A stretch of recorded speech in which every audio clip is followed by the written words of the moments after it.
भाई पिज्जा खाने का मन कर रहा है किसी का?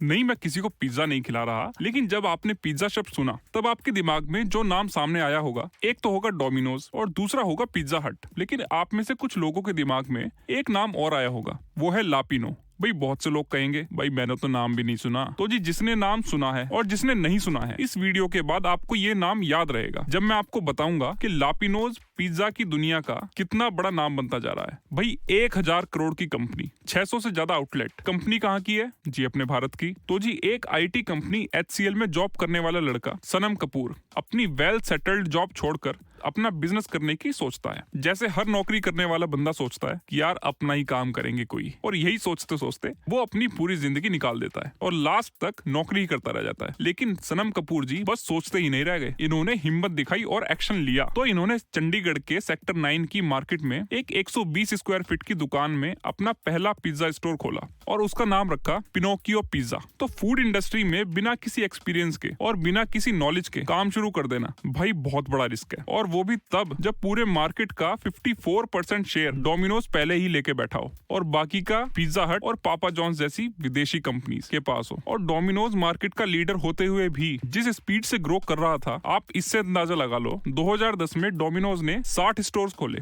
और 2011 का मिड आते आते डोमिनोज ने 410 स्टोर खोल दिए थे। अब आप कहोगे कि भाई आप लापिनो की बात कर रहे थे और डोमिनोज का ग्रोथ रेट बता रहे हो। ये मैं आपको इसलिए बता रहा हूँ क्योंकि इतना बड़ा प्लेयर मार्केट में होने के बाद भी इस बंदे को मार्केट में अपॉर्चुनिटी दिख गई। वो कैसे? भाई एक चीज ये जितनी भी कंपनीज हैं ये सब विदेशी हैं और इनके प्रोडक्ट और टेस्ट भी उन्हीं के हिसाब से रखे गए हैं। तो फिर जब इन्हें पिज्जा इंडिया में बेचना है तो इनके टेस्ट और मसाले भी इंडिया के टेस्ट के हिसाब से तो होने चाहिए। फिर इन्होंने सोचा भाई मैं लोगों को पिज्जा में भी इंडियन टेस्ट दूंगा, लेकिन इनको फील ये कराऊंगा कि वो कहीं इटालियन पिज्जा स्टोर में बैठकर इटालियन ब्रांड का पिज्जा खा रहे हैं। अब IT कॉर्पोरेट में काम किया ही था और दुनियादारी की थोड़ी बहुत जानकारी भी थी, तो इन्हें पता था कि कई जगह वेस्टर्न कंट्रीज में पिज्जा स्टोर्स पर गोल पिज्जा की जगह पिज्जा का एक बड़ा सा स्लाइस मिलता है। तो इन्होंने सोच लिया मैं भी पिज्जा के बड़े बड़े स्लाइस ही बेचूंगा। इसलिए इन्होंने अपने पिज्जा स्टोर का नाम पिनोकियो से बदलकर लापिनोज रख दिया, जिसका इटालियन में मतलब होता है ग्रेट पिज्जा स्लाइस। तो साथ में कोई दोस्त या पार्टनर तो था नहीं, तो स्टार्टिंग में स्टोर डिजाइन करने से लेकर ब्रांडिंग, पिज्जा बनाना और गल्ले पर बैठकर बिल काटने तक कपूर साहब खुद करने लगे। और जब मेन्यू डिसाइड करने की बारी आई तो यहाँ बहुत सोच समझकर इन्होंने पिज्जा मेन्यू सेट किया, जिसमें इंडियन टेस्ट और फ्लेवर भी रहे, लेकिन वो पिज्जा का जो अपना फील होता है ना, वो ना चला जाए। और यही चीज लोगों को पसंद आने लगी और सनम कपूर का पिज्जा स्टोर चल पड़ा, और वो भी सिर्फ वर्ड ऑफ माउथ की मार्केटिंग से। ये था अध्याय 1, थिंक डिफरेंट, अलग सोचो। सब पिज्जा बेच रहे हैं, ये भी पिज्जा ही तो बेच रहे हैं, बस लोगों के टेस्ट को देखते हुए थोड़ा सा मसाला और फ्लेवर चेंज कर दिया। तो इसी चीज से आप थोड़े अलग हो गए। अब आपकी एक USP हो गई टेस्ट, जो और किसी के पास नहीं है। तो कपूर साहब ने पहला पिज्जा स्टोर तो खोल दिया और चला भी दिया, लेकिन अब दूसरा पिज्जा स्टोर खोलने में बड़ी दिक्कतें आई। तो सेकंड आउटलेट इन्होंने मोहाली में खोला, और अब यहाँ देखते हैं, यहाँ तो कस्टमर बहुत डाइवर्सिफाइड है। यहाँ पंजाबी बैकग्राउंड का आदमी भी रहता है, हरियाणवी भी रहता है,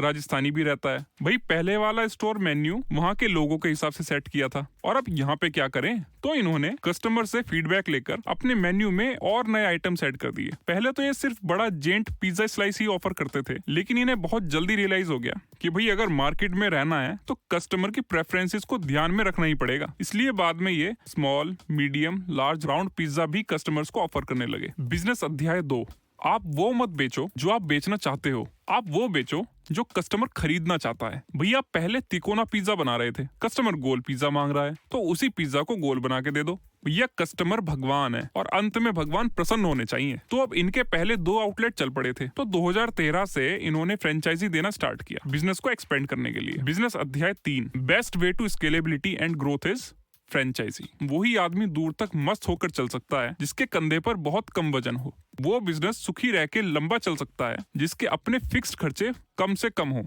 इसलिए खुद को अलग अलग शहरों में स्पेस लेकर खुद लोगों को नौकरी पर रखकर अपना सिर दर्द बढ़ाने से अच्छा है फ्रेंचाइजी देते रहो और बिजनेस बढ़ाते रहो। लेकिन स्टार्टिंग में जो इन्होंने फ्रेंचाइजी सेल की वो फेल हो गई। उनकी वजह थी, नंबर 1, franchisee not maintaining the quality standards. भाई इन्होंने तो फ्रेंचाइजी दे दी और इन्होंने सारी रेसिपीज बता भी दी कि पिज्जा को कैसे बनाना है, लेकिन पता चला वहाँ फ्रेंचाइजी ओनर सस्ती और लो क्वालिटी की सॉस यूज कर रहा है या खराब क्वालिटी की वेजिटेबल्स यूज कर रहा है, तो क्वालिटी स्टैंडर्ड्स मेंटेन नहीं हो पा रहे थे। नंबर 2, franchisee was sharing the inaccurate data. इनकी कई फ्रेंचाइजी ने बिना बिल के पिज्जा सेल करना शुरू कर दिया। मतलब सेल हो रही थी 5 लाख की और कंपनी को बताया जा रहा था कि सेल हुई है 1 लाख की, जिससे फ्रेंचाइजी ओनर को कम रॉयल्टी फीस देनी पड़े। तो कपूर साहब समझ गए जब तक इन प्रॉब्लम्स का सॉल्यूशन नहीं निकलेगा तब तक फ्रेंचाइजी चल नहीं सकती और कंपनी ग्रो हो नहीं सकती। इसलिए प्रॉब्लम नंबर 1, क्वालिटी मेंटेन रखने का सॉल्यूशन उन्होंने ये निकाला कि भाई हम फ्रेंचाइजी अपनी कंडीशंस पर देंगे कि फ्रेंचाइजी ओनर को रॉ मटेरियल से लेकर सॉस तक हम देंगे, उसे ये सारा मटेरियल हमसे ही खरीदना पड़ेगा। और प्रॉब्लम नंबर 2, इनएक्यूरेट डेटा का सॉल्यूशन ये निकाला, भाई इनकी रॉयल्टी फीस थी 9%। तो इन्होंने सोचा भाई फ्रेंचाइजी ओनर को 9% ज्यादा लग रहा है, इसलिए वो हमें गलत डेटा बताता है और रॉयल्टी फीस बचाने की कोशिश करता है। तो लो जी, हमने रॉयल्टी फीस 9% से कम करके सीधी 4% कर दी। बिजनेस अध्याय 4, don't compromise quality for scalability. Franchisee बांट देने पे आपका काम खत्म नहीं हो जाता, फ्रेंचाइजी को प्रॉपर मॉनिटर भी करना पड़ता है। पता चला आप फ्रेंचाइजी बांटे जा रहे हो और लेकिन इन फ्रेंचाइजी का आपकी क्वालिटी स्टैंडर्ड से कोई लेना देना ही नहीं है। ऐसे में ये फ्रेंचाइजी ही आपके दुख का सबसे बड़ा कारण बन सकती है। तो अब इन्होंने देखा यहाँ तक तो सही चल रहा है, तो अब इन्होंने कंपेटिटर से एक कदम और आगे क्या कर सकते हैं ये सोचा। इन्होंने देखा ये जो बड़े बड़े ब्रांड्स डोमिनोज और पिज्जा हट पिज्जा बनाने के लिए जो डॉ यूज करते हैं ना, ये डॉ डिस्ट्रीब्यूशन सेंटर से आते हैं और ये 24 घंटे में एक बार बनते हैं। इनकी मोटाई भी ज्यादा होती है, जो बहुत से लोगों को ऐसा लगता है जैसे बहुत मोटी मैदा की ब्रेड खा ली हो। फिर इन्होंने कहा हम बिल्कुल फ्रेश डॉ यूज करेंगे अपने पिज्जा में, जो हर 3 घंटे में बनाए जाएंगे और इनकी मोटाई भी कम रखेंगे, जिससे लोगों को पिज्जा का फ्लेवर ज्यादा फील हो, मैदा का ब्रेड कम। तो अगर किसी को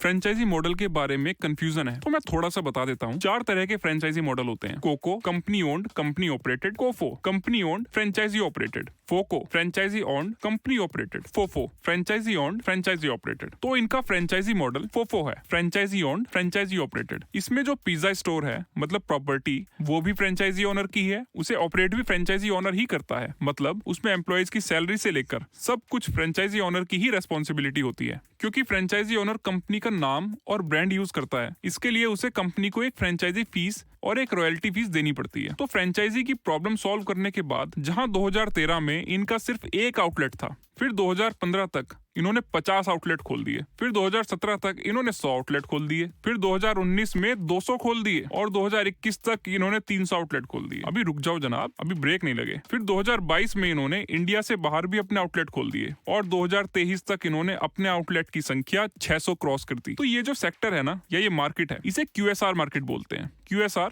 क्विक सर्विस रेस्टोरेंट।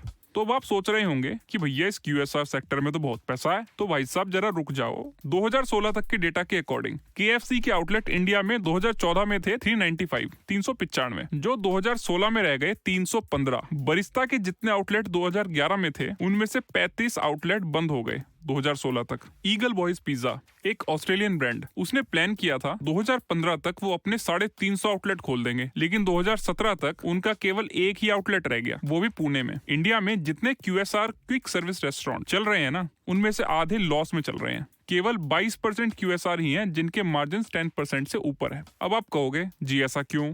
इतना बड़ा भारत देश है हमारा, 140 करोड़ लोग हैं। अब 140 करोड़ लोगों के लिए ये 1000, 2000, 3000 QSR या फूड रेस्टोरेंट्स काफी थोड़ी होंगे। लेकिन मेरे दोस्त ये भी जान लीजिए, 100 में से 80% QSR या क्विक सर्विस रेस्टोरेंट सिर्फ गिनती के 7-8 मेट्रो सिटीज में ही हैं। तो मेट्रो सिटीज से बाहर तो अभी तक गए ही नहीं। इसलिए जब आप मार्केट में जाओगे तो अक्सर आपको देखने के लिए मिलेगा वहीं डोमिनोज का आउटलेट है, वहीं एक दुकान छोड़कर पिज्जा हट है और वहीं आसपास में और कोई पिज्जा आउटलेट भी है। तो कंपटीशन तो है बॉस। तो ऐसे कंपटीशन के बीच 1000 करोड़ की कंपनी बना देना, इसका मतलब कपूर साहब में दम तो है। तो आपको ये वीडियो कैसा लगा कमेंट्स में जरूर बताइए और प्लीज लाइक एंड सब्सक्राइब।